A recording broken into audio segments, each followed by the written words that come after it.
Monsieur Manu Dibango, votre prestige est grand. Il nous en impose. D'autant plus que vous avez été nommé par le président Houphouët-Boigny lui-même. La politique culturelle du président Houphouët-Boigny est mal connue. Lui-même a peu communiqué sur ce sujet. En revanche, il a beaucoup agi et sa collaboratrice, que j'ai l'honneur d'avoir été, peut témoigner de ce que plusieurs fois le président Félix Houphouët-Boigny a récusé des projets culturels proposés par différentes personnes, différents opérateurs. Pourquoi? Pour défi d'ambition. En revanche, il a validé le projet du Massa, le Massa dont vous êtes l'invité, précisément parce que l'idée d'un marché, qui est en même temps un festival, lui est apparue pertinente et ambitieuse. Ambitieuse pour la Côte d'Ivoire, ambitieuse pour l'Afrique, ambitieuse pour l'espace francophone.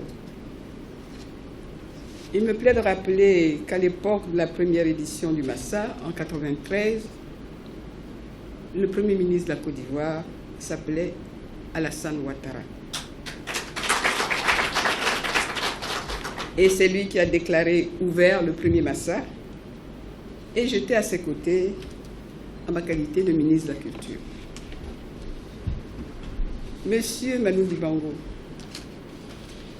votre séjour en Côte d'Ivoire au milieu des années 70 et votre action en tant que directeur de l'orchestre de la RTI ont été essentiels dans le positionnement de la Côte d'Ivoire d'Abidjan comme escale décisive dans la construction des carrières internationales de nombreux artistes.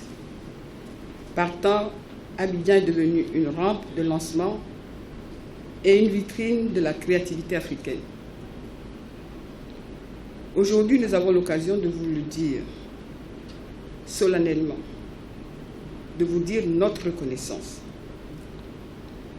Merci pour avoir joué le 7 août 1960 pour l'indépendance de la Côte d'Ivoire, ici à Abidjan. Merci pour avoir créé le premier générique de Radio Côte d'Ivoire.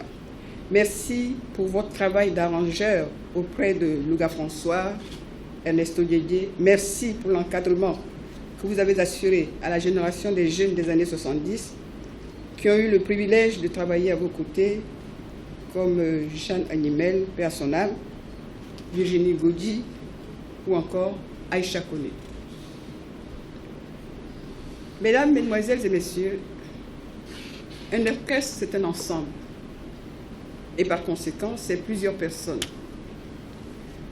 La Grande Chancellerie est heureuse d'associer à la présente cérémonie certains des compagnons de la belle aventure de l'orchestre de la RTI. Malheureusement, le temps nous en a repris certains et d'autres, comme Nemelin Paul, sont en ce moment à l'étranger. Notre plaisir n'en est que plus grand de recevoir ici M. Sina Léon et Jean-Claude Couy, tous deux musiciens émérites de l'orchestre de la RTI, après M. Diabo Stek, que nous avons distingué ici même il y a 2 semaines. Je me réjouis également de recevoir dans les ordres nationaux M. Blésiri Baillier, le journaliste dont l'engagement pour la musique de jazz est resté à la hauteur de son professionnalisme. Mesdames, Mesdemoiselles et Messieurs, de Douala à Marseille, de Marseille à Paris, de Paris à Bruxelles, de Bruxelles à Kinshasa, puis Yaoundé, Abidjan et j'en passe, Manu Dibango a illustré et diffusé l'image d'une Afrique qui crée et qui inspire l'ensemble de l'humanité. Son esprit d'aventure, d'ouverture en tout cas à son continent et à toutes les cultures du monde, dont le jazz, son humilité et son humour, son amour du travail et son génie, son perfectionnisme, autant d'atouts qui en font un exemple à méditer par notre jeunesse. L'UNESCO et la francophonie, on l'a dit tout à l'heure, l'ont compris et l'ont fait ambassadeur et grand témoin.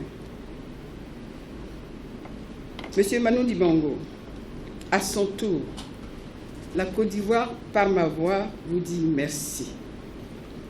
Merci de nous rendre la musique si proche. Merci de nous en donner l'intelligence. Bonne et heureuse année à tous. Je vous remercie.